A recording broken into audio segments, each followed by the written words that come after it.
at over 90 degrees in mere seconds. Jesus. 90 minutes after spooky. entering the ground in Mongolia peaks at 150 degrees Celsius. Holy shit. That's insane. Alright. Alright. Let's get back to Tier Zoo. I'm glad we watched. Is it? Okay, we'll watch it. We'll watch Time Lapse of the Future. Fuck it. It sounded interesting, but I, didn't want to skimp out on the Tier Zoo.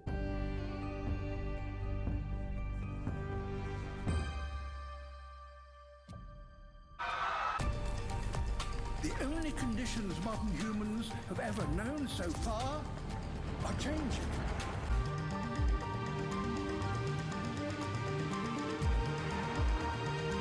Things move on this planet. Oh, this is so cool. What the fuck?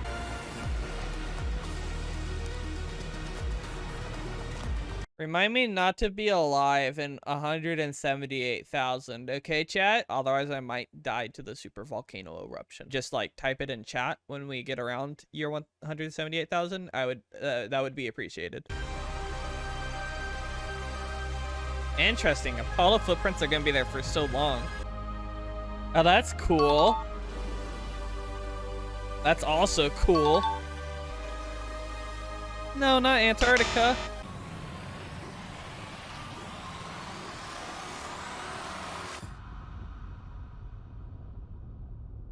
The sun Rip. is now dead. Man, space is beautiful and cool. And terrifying. It's the same as for all stars.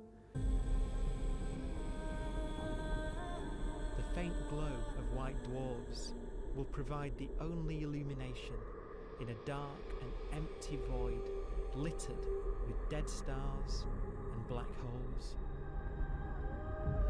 I think it'd be cool to have a show set during this time period, you know? Wouldn't it be super cool, though, to have a show that takes place, like, right about this era? Like, right as the stars are dying out and humanity is trying to survive the cold void of space. The sun absolutely demolished the Earth, though. Well, here's what I'm thinking. Like, I mean, there's also, like, what would be cool is some sort of lore backstory of how humanity survived the sun exploding and turning into a white dwarf. You know, like the 100, like if humanity had, like, gone on a ship, gotten out of range, and then, like, they were trying to re-terraform and live on the Earth from that Voyager ship as the sun was just a white dwarf because, like, the whole universe was dying. Like, that would be really cool.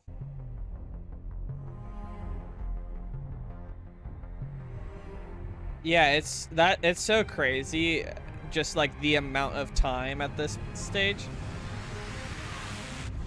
I just want to say this real fast. I must have been a goddamn genius in middle school because before I had even read about this kind of thing, I had an idea of how the universe would work. So I was doing a little reading on space and I was like, you know, I have this total idea for how the universe ebbs and flows and yada yada. Come to find out, I believe it was one of Stephen Hawking's actual theories, and like that it's being highlighted in this video too, and that's just so cool to me. By coincidence, I had thought of that something that's like an actual very cool, very big theory.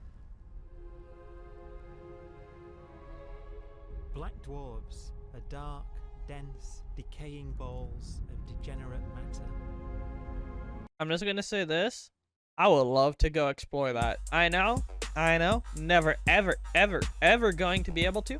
But just being able to see what that's like would be so cool.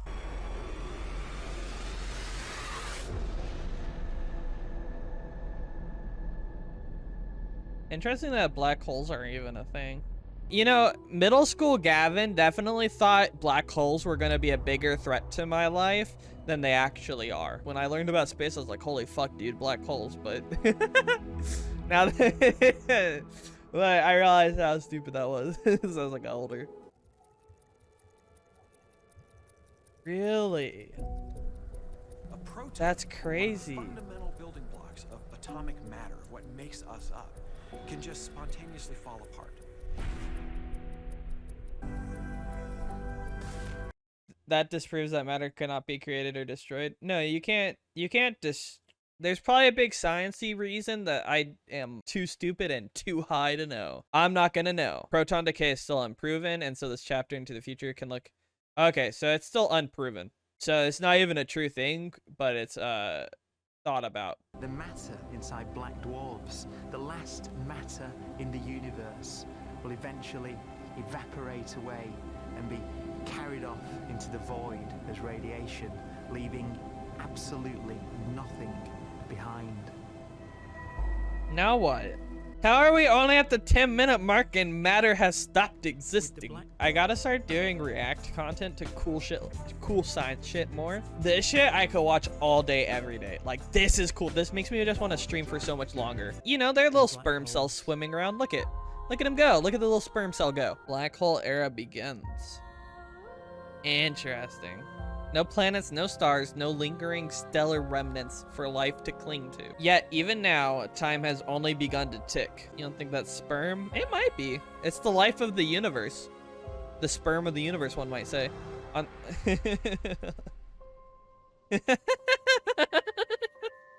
sperm of the universe. That's so funny to me.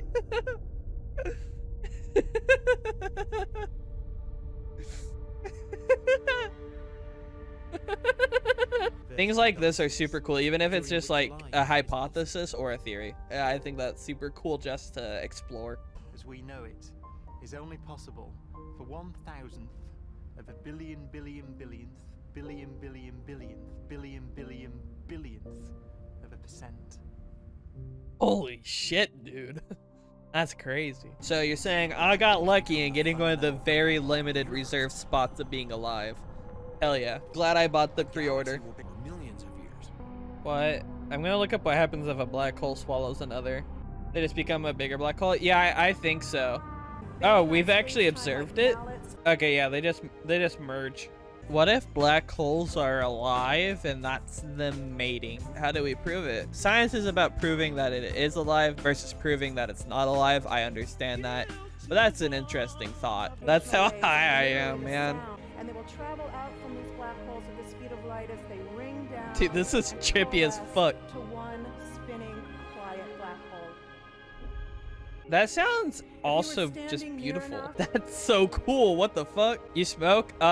Maybe. Depends who's asking. Yeah, no, I do. It's completely legal in California. In fact, I have it delivered. I mean, in my opinion, it's better than alcohol. Between smoking and drinking, like, smoking leaves my body feeling better. Yeah, alcohol is way worse. The main reason why weed is criminalized in a lot of places is mainly due to propaganda. And in the United States especially, it was based off of very racial propaganda. I'll actually show you. Weird orgies, wild parties. Hell yeah! Unleashed passion. Oh, dude.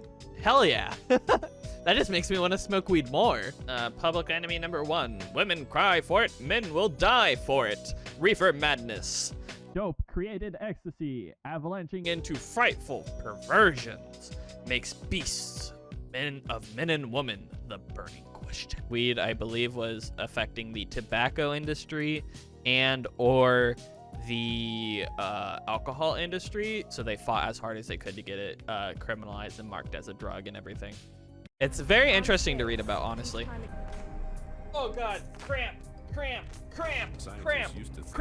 My favorite idea of like an anti-weed person, they're two separate. There's the corporate businessman who's like smoking the cigarette or the cigar. Yeah, those weeds. We need to tell them that they kill the kids. We can't have them be legalized. Otherwise, people might be getting high instead of smoking on a beautiful tobacco. Yeah, my grandma died of lung cancer. What about it? That or... is that a weed in my neighborhood? I'll have you know there are 6 articles about children overdosing on the weeds and them doing heroin because of it. I'm a DARE team leader. You better get that marijuanas out of my neighborhood or I'll call the cops. Is that a weed? And annihilating each other. R.I.P. a legend, Stephen Hawking.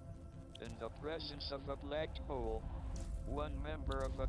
I have a question, chat. So, like, in this instance, like, we heard Neil deGrasse Tyson, and now we're listening to Hawking, and we all think of Hawking as the most intelligent. Neil's very, very, very intelligent. Is your level of intelligence determined by how far into the future you can theorize? If you think about it, everyone that we've called intelligent or scaled with intelligence has figured out the universe at a slightly bigger scale. Like Einstein, Hawking, Tyson, all these big influential figures. Even if you want to go back to Galileo, figuring out stuff, or Newton figuring out how gravity impacts everything. I think that it all just comes down to one's ability to understand the universe as a larger equation.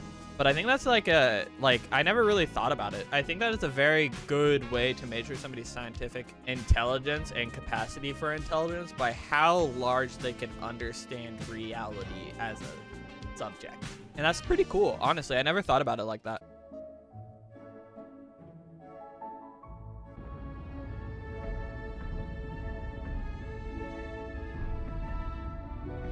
That'd be super cool to witness. What the fuck? Dude, imagine going on a camping trip with your bros and just watching black holes explode in the night sky. Wouldn't that be so fucking cool? Look at it's universe sperm. I'm not saying in 70 billion trillion years. I'm saying imagine you go on a camping trip in 2021 and you get to witness that. Like, that would be cool. Isn't space fucking crazy? Like have you really thought about it? Have you really thought about how crazy space is? Like, we always think about it, we're like, oh, cool, astronaut, haha, low gravity, jump high. But just actually thinking about how there is just nothing. Empty space. Do you remember when they found pictures, when they first got, hold on, first ever pictures of a black hole? It's fucking awesome. I went on a huge black hole binge when this happened. The picture by combining radio frequency signals they had collected from observations across Earth over 2 nights. That's so cool. Chemistry is neat, but it takes a lot of brain, and I don't like doing that. Astrophysics and all that jazz, yeah, those take brain. Chemistry require a different type of brain that I'm not at liberty to give. I like math, but chemistry and math is just annoying. Faster and faster and faster with time. A runaway universe. 70% of the energy of the universe resides in empty space. I'm actually pogging right now.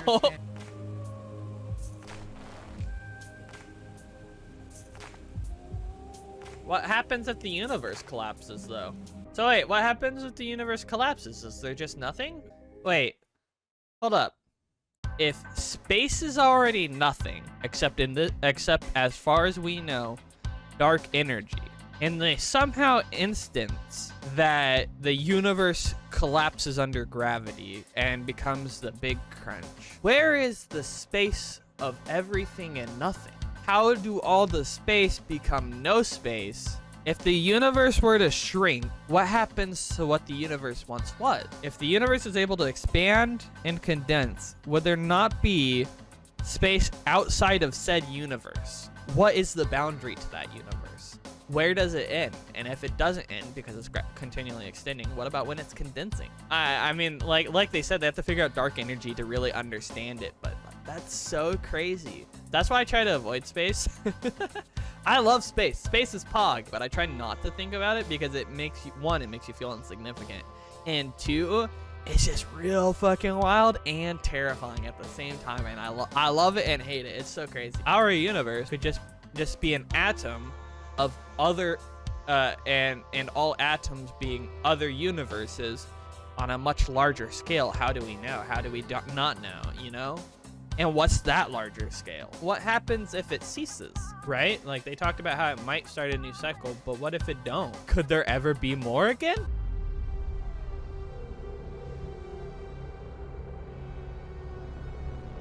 Oh, this is what I'm talking about, chat. Some speculate there may be a way to escape our universe before entropy erases everything. That'd be so cool. We could create a simulated virtual universes, or with enough energy, create another one just like our own. That would be cool. Whoa. Hold up, chat. Hold up, chat. Big brain moment. So you know how they just said, some theorize that if we had enough energy, that we could create another universe to survive the destruction of our own. And what if that's what we're on right now?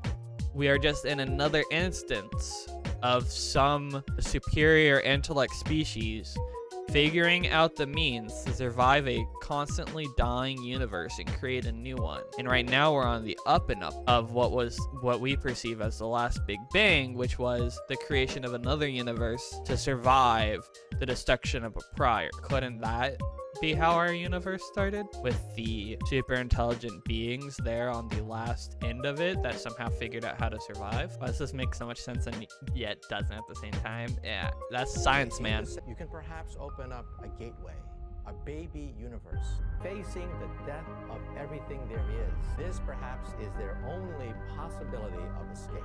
And this also raises a very intriguing possibility, sheer speculation of course, that perhaps any universe that has intelligent life in it will create baby universes, will create lifeboats, and proliferate child universes. That was exactly what I said. Evolution may take among universes in the multiverse. Survival of the fittest may take place. So that's exactly what I had thought. Life, but those universes that have mild temperatures, stars like us, would create civilizations that could open up child universes, and they would then proliferate. That's exactly what I said, dude. I'm so smart, dude. I'm so fucking smart. I'm not even gonna be humble about that. I'm fucking smart as shit. What the fuck? This one instance, I'm very smart. All right, the way that I like to explain it is I min-maxed my character sheet. I took a lot of points out of intelligence to put them into wisdom. Took a bit out of charisma. took a lot out of intelligence. Hey, galaxy sperms! I'm really glad we watched this video, chat. This is so cool. After an unimaginable length of time, even the black holes will have evaporated, and the universe will be nothing but a sea of photons gradually tending towards the same temperature as the expansion of the universe cools them towards absolute zero. Once the very last remnants of the very last stars have finally decayed away to nothing, and everything reaches the same temperature, the story of the universe finally comes to an end. For the first time in its life, the universe will be permanent and unchanging. Entropy finally stops increasing because the cosmos cannot get any more disordered. Nothing happens, and it keeps not happening forever.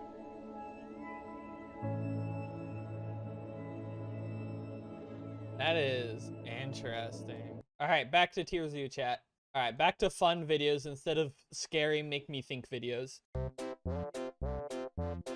Ah, we're already off to a good start.